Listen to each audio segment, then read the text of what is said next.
हैरान करने वाली, क्योंकि राजधानी शिमला में वीकेंड में भी पर्यटक का नाम मात्र ही आ रहे हैं, जहां पर 15 नवंबर से 31 दिसंबर तक राजधानी शिमला समेत कुल्लू, मनाली, खजियार में अत्यधिक पर्यटक घूमने आते थे। लेकिन इस साल पर्यटकों का रुझान काफी कम है।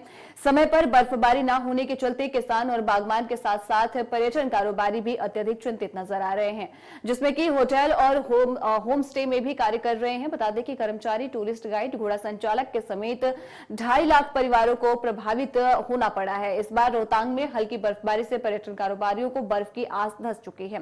वहीं उम्मीद की जा रही है कि रात में आधी बर्फबारी हो सकती है। ऐसा हुआ तो आने वाले दिनों में पहाड़ों पर जो है पर्यटकों की संख्या में इजाफा होगा। वहीं मौसम विभाग के अनुसार हिमाचल में बीते 123 सालों के दौरान नवंबर में तीसरी बार सबसे कम बारिश हुई है। इस बार 1 से 30 नवंबर तक 0.2 किलोमीटर की जो मिलीमीटर बारिश हुई है। इस बार भी लाहौल स्पीति को छोड़कर अन्य 11 जिलों में बिल्कुल सूखा पड़ा हुआ है। मौसम विभाग के अनुसार शिमला, सोलन, मंडी, सिरमौर, बिलासपुर, हमीरपुर और ऊना जिलों के मौसम साफ रहेगा। और वहीं जो है अगले 2 सप्ताह तक इन जिलों में बारिश या बर्फबारी की संभावना बिल्कुल नहीं है। इससे प्रदेश में सूखे जैसे हालात बन गए हैं। इसका सबसे ज्यादा असर अगर हम करें तो बता दें कि किसानों, बागबानों और पर्यटन उद्योग पर पड़ा हुआ है। नमस्कार, मैं कमलेश शर्मा। बात करें मौसम की तो आज भी यदि देखा जाए जो 12 की 12 जिला में जो मौसम है वो साफ है।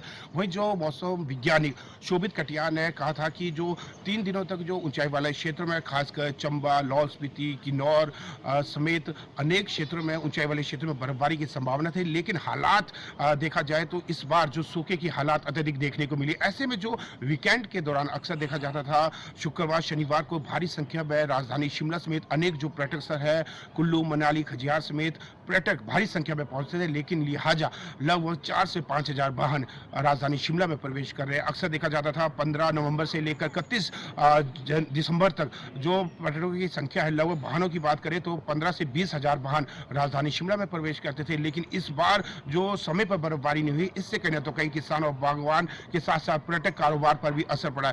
यदि देखा जाए जिस तरीके से जो सूखे की हालात प्रदेश में पड़े, इससे किसान और बागवान जहां पहले ही खामियाजा भुगत चुके हैं गेहूं की खेती में, अब उन्हें सेब की चिंता सता रही है। देखा जाए जो सेब के लिए कहीं ना तो कहीं जो बर्फबारी एक टॉनिक का कार्य करती है, लेकिन इस बार लोगों को टॉनिक से वंचित रहना पड़ेगा, क्योंकि जिस तरीके से बर्फबारी नहीं हो रही है कहीं ना तो कहीं एक चिंताजनक विषय है। फिलहाल मैं अपने सहयोगी से चाहूंगा कि कुछ यहाँ की तस्वीरें दिखाई जाए। जिस तरीके से आप देख सकते हैं कि जो मौसम है वो साफ बना हुआ है। ऐसे में अगर देखा जाए जो रोहतांग में जो हल्की बर्फबारी से जो पर्यटन कारोबार को बर्फ की आस बंध गई थी, उम्मीद की जा रही थी कि रात में अच्छी बर्फबारी हो सकती थी, ऐसा हुआ तो नहीं। लेकिन जिससे जो देखा जा रहा है आने वाले दिनों में पहाड़ों पर जो पर्यटकों की संख्या में इजाफा हो सकता है। मौसम विभाग के अनुसार हिमाचल में बीते 123 सालों के दौरान नवंबर में तीसरी सबसे कम बारिश हुई है। इस बार 1 से 30 नवंबर के बीच 0.2 मिलीमीटर बारिश हुई है। इससे पहले साल 2016 में पूरे प्रदेश में नवंबर में एक भी बूंद नहीं बरसी। इस बार भी लाहौल स्पीति को छोड़कर अन्य 11 जिलों में बिल्कुल सूखा पड़ा है। मौसम विभाग के अनुसार शिमला, सोलन, मंडी, सिरमौर, बिलासपुर, हमीरपुर और ऊना जिले में मौसम साफ रहेगा। अगले 2 सप्ताह तक भी इन जिलों में अच्छी बारिश या बर्फबारी की संभावना नहीं। इससे प्रदेश में सूखे जैसे हालात बन गए हैं। इसका सबसे ज्यादा असर किसान, बागवानों और पर्यटक उद्योग पर पड़ा है। वहीं जो देखा जा रहा है कि ऐसे में जो अब ऊंचाई वाले क्षेत्रों की तरफ लोग रुख कर रहे हैं, लेकिन वहां भी जिस तरीके से बर्फबारी नहीं हो रही, इससे कहीं ना तो कहीं चिंताएं जरूर बढ़ी है। अगर देखा जाए जिस तरीके से अगर हम बात करें जो पर्यटक इस समय हिमाचल प्रदेश आ रहा है, उनमें से जो गुजरात, दिल्ली, हरियाणा जहां पर अत्यधिक प्रदूषण है, दीपावली के बाद से वहां पर जो प्रदूषण की दर है वो कहीं ना तो कहीं कम नहीं हुई, जिसके चलते जो अगर देखा जा रहा है वो लोग वहां पर जो पर्यटक स्थल है, चाहे हम बात करें कुल्लू, मनाली, शिमला, अनेक जो पर्यटक स्थल है उन क्षेत्रों में वही लोग आ रहे हैं जहां पर प्रदूषण अत्यधिक है। जो पर्यटक खासकर जो बर्फबारी को देखने के लिए उत्साहित रहते थे, इस बार जो निराशा हाथ लगी है।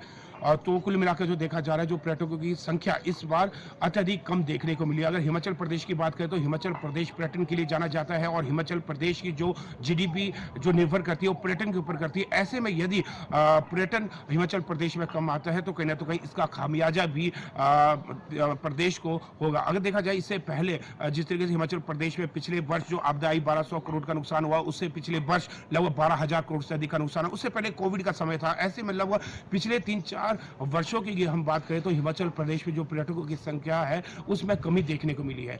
कामेश शर्मा की रिपोर्ट शिमला से, इंडिया न्यूज।